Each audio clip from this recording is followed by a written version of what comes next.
O cristão tem que falar de política? O cristão não pode falar de política. O cristão não deve se meter em política. Política e religião não se misturam. Político é uma raça horrorosa, então o cristão não tem que se misturar com esse povo. Essas e muitas outras eu ouço todos os dias o pessoal falando: não, eu vou sair desse canal porque você só fala de política, porque você é político, porque você fala blá blá blá blá blá blá. A questão é, o cristão realmente pode falar de política, deve falar de político, ou a gente tem que evitar essas coisas? Bom, esse é o papo de hoje. Vamos lá?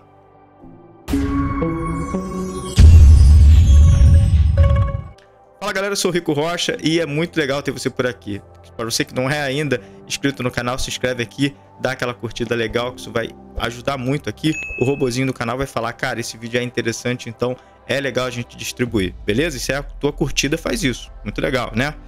Bom, esse lance de político e a religião, isso já é muito falado e há muito tempo isso é falado. Agora a questão é, a gente tem base bíblica para dizer que falar de política é legal, que o cristão pode se meter nisso, não pode? Bom, me acompanha nesse vídeo até o final que a gente vai falar sobre isso. Eu vou te dar a base bíblica, tá? Eu sempre falo, o que eu falo na Bíblia, isso é importante, tá? Porque o que interessa é o que a Bíblia diz. Agora, o que eu acho, isso realmente não importa, tá? Então, acabei de lavar a barba, né? Ela fica desse tamanho. Muita gente pergunta também, não, a barba e tal. Depois eu vou fazer outro vídeo. Eu tenho um vídeo aqui no canal falando sobre a barba, tá? Naquela época tava metade do tamanho de agora, mas agora tá até meio, né? Mulher que tem cabelo grande sabe como é que é, né? Fica todo espivitado, fica grandão, parecendo um Merlin ali. Mas enfim, o papo aqui é a política, então vamos lá. Há muito tempo atrás, a gente tinha os pastores e líderes da igreja e eles falavam muito. Eu cansei de ouvir pastor falando: cara, a gente não se mete em política, cristão em política não se envolve, né? Não se mistura, enfim. Agora a questão é, e aí, o que a gente faz? A gente deixa os maus governarem? Porque se você pensar direito, se o cristão, que é uma pessoa de Deus, uma pessoa em tese, uma pessoa direita, uma pessoa correta, por que não colocar essas pessoas num cenário onde é tão complicado, onde as pessoas são tão podres, onde as pessoas são tão mesquinhas de querer tudo é elas, o dinheiro delas e emenda parlamentar, e o pessoal tá sempre envolvido com grana? Por que não a gente colocar pessoas de fato honestas, pessoas boas nesses lugares de podridão? O maluco é brabo. A vida do cristão, a Bíblia diz que é como a luz da aurora, que vai brilhando e brilhando até se tornar dia perfeito. Então, a pessoa que vai melhorando e melhorando, por que não colocar uma pessoa dessa lá? Para que a política também pudesse ser como a religião. Na verdade, não gosto de chamar o cristianismo de religião, tá? Porque no original é religare. E a religião, ela não religa nada, ela é o que mais dá problema no mundo inteiro, justamente a religião. Então, pessoal, qual a sua religião? Geralmente eu fico meio assim de responder isso, mas eu posso ser chamado de protestante? Enfim. A questão é, como é que a gente sabe que o cristão pode se envolver em política? Os cristãos antigos se envolviam? Jesus era político? Jesus era apolítico? O que Jesus era? Bom, para saber disso tudo, a gente precisa ir lá para trás. Quando você vê lá atrás, pela primeira vez, o povo de Israel ele pede ao profeta que tenham um rei. Ou seja, até lá, né? Português correto. Não vamos fazer igual a galera, né? Enfim, não vou nem tocar nessa galera, mas enfim. Que cara mais engraçado. Então a gente precisa pensar, toda vez que o povo ele se afastava de Deus, os reis se afastavam de Deus, isso é toda vez, pode pegar a Bíblia, toda vez que os reis, política, se afastavam dos profetas, né, igreja, sempre que aconteceu isso na Bíblia, o povo pereceu, os reis reinavam pouco, morriam antes, enfim, dava muito ruim. Começaram a adorar outros deuses e, enfim, só ladeira abaixo. Ladeira abaixo, te lembra alguma coisa? Enfim, vamos lá. Vem muita coisa na minha cabeça, mas eu tenho que focar no assunto. Principalmente política, né? Ladeira abaixo eu lembro de alguma coisa, mas vamos lá. Então, quando você pega a política, tá? Os reis, né? Políticos, reis aqui, e a igreja aqui, os sacerdotes, sempre que eles se afastavam, aí dava ruim. Porém, todas as vezes que os reis se juntavam com os sacerdotes, ou seja, a política e a igreja se uniam, então o povo se dava bem, os governantes se davam bem, todo mundo ficava feliz. Inclusive nas guerras, os reis eles consultavam os sacerdotes e os sacerdotes consultavam a Deus e Deus dava estratégias específicas para aquele tempo. Um exemplo disso, quando o exército de Josafá foi para uma guerra e Deus falou, coloca os músicos na frente. E os músicos foram tocando e os músicos obviamente não levantaram uma espada. E enquanto os músicos iam tocando, um anjo do Senhor desbaratou o exército inimigo. E nessa hora, viu-se que Deus ele dava várias estratégias. Outra estratégia que ele deu também foi para Davi. Para Davi ir a um certo monte e vir por trás do exército. Olha só, as estratégias da época, né, de lá de trás, já falavam muito de como ganhar uma guerra, né? Era justamente uma estratégia. Então, a estratégia quem dava era o próprio Deus. E olha como é que isso influenciava as coisas. Imagina você ter o próprio Deus como seu comandante, né? O seu general. O nosso general é Cristo. Enfim, isso é outra coisa. Conhece essa canção? Se você conhece, coloca aqui embaixo. Se você conhece essa canção, muito legal, muito tocada. E eu ouvi muito isso. Mas vamos lá. Sempre que você vê Deus como o seu general, então você tem certeza que esse povo vai avançar, que esse povo vai prosperar. E por muito tempo, né, como eu falei lá atrás, as igrejas, os pastores, eles tinham essa ideia de que a política não se envolvia com a religião, tá? A gente, cristão, não podia se envolver com política, o que era muito errado. Porque como cristão, a gente precisa estar em lugares onde as trevas habitam. Então, se há muita treva na política, é lá que o cristão deve estar. A gente vê que quando, inclusive tem frases aí de homens de Deus, tá? Tem a frase de Martin Luther King, né? O que me impressiona não é o grito dos maus, mas o silêncio dos bons. Então a gente precisa pensar aqui, caramba, Martin Luther King, um homem de Deus e totalmente colocado na política como uma ferramenta. Tanto ele incomodou a política dos maus que acabaram aniquilando Martin Luther King. Um outro cara muito interessante é o grande evangelista de todos os tempos, que se chamava Billy Graham. Billy Graham foi um cara mais entrosado com a política que a gente conhece. Inclusive, foi um dos maiores evangelistas da nossa história. Billy Graham morreu com 99 anos e cheio de vida, como a Bíblia diz, né? Cheio de vida e já estava esperando ali o Senhor. Ele mesmo disse, né? Já estou esperando o Senhor me levar e tudo mais. Um homem notável, um cara que fez amizade em todas as esferas políticas. Ele quase conseguiu pegar todos os presidentes dos Estados Unidos, mas não só isso. Governantes de outros lugares também falavam com Billy Graham. Então você não pode me dizer que Billy Graham não era um cara conhecedor ali da política, conhecedor dos governos, conhecedor de coisas, inclusive íntimas, que esses líderes colocavam para ele em salas exclusivas, coisas que não podiam sair dali. Era um cara extremamente estudado e quase que por osmose ele aprendia tudo ali sobre política, falando com esses líderes, grandes líderes de várias nações. A questão é que um cara desse, será que teria mérito para falar de religião e de política? É claro.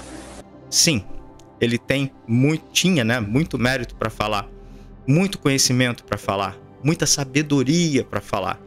E esse cara tem uma frase que é: Jesus não é de esquerda e nem de direita. Jesus é o Cristo, mas a esquerda certamente é do diabo. O cara que disse uma frase dessa certamente sabia o que estava falando. Quando você, como cristão, se levanta e se impõe na internet, onde quer que você possa dar a sua voz, você está dizendo o que você prefere, o que você faz, como é a sua forma de pensar, porque enquanto você se cala, como disse Martin Luther King, o que me impressiona não é o grito dos maus, mas o silêncio dos bons. Então, quando o cristão fica ali na sua igrejinha, quietinho, pianinho, os maus continuam governando. Inclusive, uma outra frase de um grande homem de Deus que já existiu nessa terra e se chamava Charles Spurgeon. Inclusive, é uma das frases que eu coloco em quase todas as minhas redes sociais. Essa frase faz muito sentido para mim. Charles Spurgeon disse: somente os tolos acreditam que a política e a religião não se misturam. Por isso, há muitos falsos profetas a pregar e muitos bandidos no poder. Isso te lembra alguma coisa? Bom, um cara desse tem peso para falar. Um grande cristão, um dos maiores cristãos que já pisaram nessa terra e um conhecedor profundo da política, já naquele tempo. Então a gente nota aqui que, na verdade, Satanás e os seus demônios não querem nenhum cristão envolvido com a política, porque imagina que se os maus governarem, então Satanás vai estar do lado dos maus. Inclusive, esse tempo é um tempo muito estranho, onde aqueles que se dizem cristãos falam até da Bíblia, mas começam a distorcer. Como o pai da mentira, que é Satanás, eles também distorcem a palavra para conseguir encantar os cristãos. Afinal de contas, a Bíblia diz que, se possível fosse, Satanás enganaria até os escolhidos. Então, quando viram que o cristão tem uma força muito grande, eles começaram a querer agradar os cristãos. Querendo agradar os cristãos, eles simplesmente começam a falar da Bíblia e dizer que eles são cristãos também e que eles são a favor do que a gente é a favor. Porém, os seus atos são totalmente diferentes. E quando a gente vai notar, quando a gente vê, a gente consegue entender. Eles não eram nada cristãos. Era apenas uma ladainha para enganar a bobo. Agora, quando você lê a sua Bíblia, por isso eu digo, não há cristão sem oração, sem Bíblia e sem igreja. Se você estiver faltando desses três, muito provavelmente você não está com o seu cristianismo alicerçado. É necessário você conhecer o Deus que você fala, o Jesus que você fala. E esse cara, esse Deus, esse Jesus está na Bíblia. E na oração você consegue intimidade com Deus. E na igreja você consegue exercer o seu cristianismo, estando com os irmãos, ajudando os irmãos, se ajudando e aprendendo a cada dia mais de Deus, fora o fato de você poder adorar naquele lugar de forma muito especial. Por mais cristão que você se diga ser, nunca um culto em casa vai ser melhor do que um culto na igreja. Quando eu falo igreja, eu falo do ajuntamento, não estou falando do templo, ok? Então, para você, o cristão, ele pode ou não pode ser um político? Pode ou não pode expressar a sua opinião política? Porque dizer que porque Jesus separou os pães, porque Jesus distribuiu os pães, ele era comunista, isso é uma história para boi dormir, né? Estudando a Bíblia, a gente vai conhecer Jesus e a gente sabe exatamente o que a Bíblia vai dizer, o que a Bíblia vai nos contar sobre essa história de política e religião. Então você vai notar que todas as vezes que a política se afastava da religião, o povo sofria e os próprios líderes sofriam também. O que você acha sobre isso? Escreve aqui nos comentários, eu quero ouvir a sua opinião, quero conversar com você sobre isso. E espero que você tenha entendido que a gente precisa sim opinar. Afinal de contas, esse político que vai estar lá vai começar a liderar sobre a sua e sobre a minha vida também. Obviamente, Deus está no controle de todas as coisas, mas a gente precisa fazer também a nossa parte. Beleza? Vamos orar? A gente precisa orar, né? Tem coisas que parece que saíram do nosso controle, mas nunca, jamais saem do controle de Deus. Vamos lá? Pai, obrigado pela tua fidelidade, pelo teu amor e pela tua graça. Senhor, pedimos, vem sobre nós, vem sobre a política do Brasil, vem sobre a política do mundo num tempo tão difícil, Pai, que o mundo inteiro está clamando pela tua presença. Pai, nos ajuda a escolhermos certo, nos ajuda a entender, Senhor, que precisamos de estar em todas as esferas de poder, temos que estar em todas as esferas, Senhor, de comando, porque se um cristão, um homem ou uma mulher de Deus, um homem ou uma mulher honrado, um homem ou uma mulher que sejam firmes e fiéis à tua palavra, se eles estiverem, Senhor, no poder, então vamos ter certeza que o Senhor vai estar governando este lugar. Nos abençoa, fala com a gente, nos ajuda a entender essas coisas. Nos dá coragem para opinarmos em um tempo tão difícil e até para falarmos, Senhor, estamos sendo calados. Nos ajuda em nome de Jesus. Amém. Glória a Deus. Para você que ainda não é inscrito no canal, se inscreve aqui, vai ser muito legal a sua inscrição, toca no sininho para você ficar ligado em todos os vídeos, estou lançando vídeo quase todo dia, hein? Então fica ligado, toca no sininho que ele vai te avisar todos os vídeos que estão sendo lançados aqui, beleza? Já compartilhou esse vídeo? Compartilha, que vai ser muito legal, todo mundo ficar sabendo disso, de repente lá na sua igreja, ali no grupo da sua igreja, para o pessoal saber que cristão tem que se envolver nesses negócios, que é super importante que a vida do cristão seja envolvido com as coisas dessa terra, no sentido de liderança. A gente precisa liderar, a gente precisa fazer a nossa parte como cristão. Até porque a Bíblia diz que se você sabe fazer alguma coisa e você não faz, você está sendo omisso, e isso também é pecado. Beleza? Então, se inscreve no canal se não se inscreveu, dá aquela curtida, compartilha o vídeo e no finalzinho tem um Pix para você que quer colaborar, tá bom? Não esquece também, se você for membro, tem muitas vantagens aqui no canal, bem legais para você, vai ficar vendo o vídeo antes de todo mundo, sai para você primeiro, é super bacana, tem várias paradinhas, dá uma passada lá, beleza? Que Deus te abençoe, fique na paz, um abraço e até a próxima, se Deus quiser. Tchau, tchau.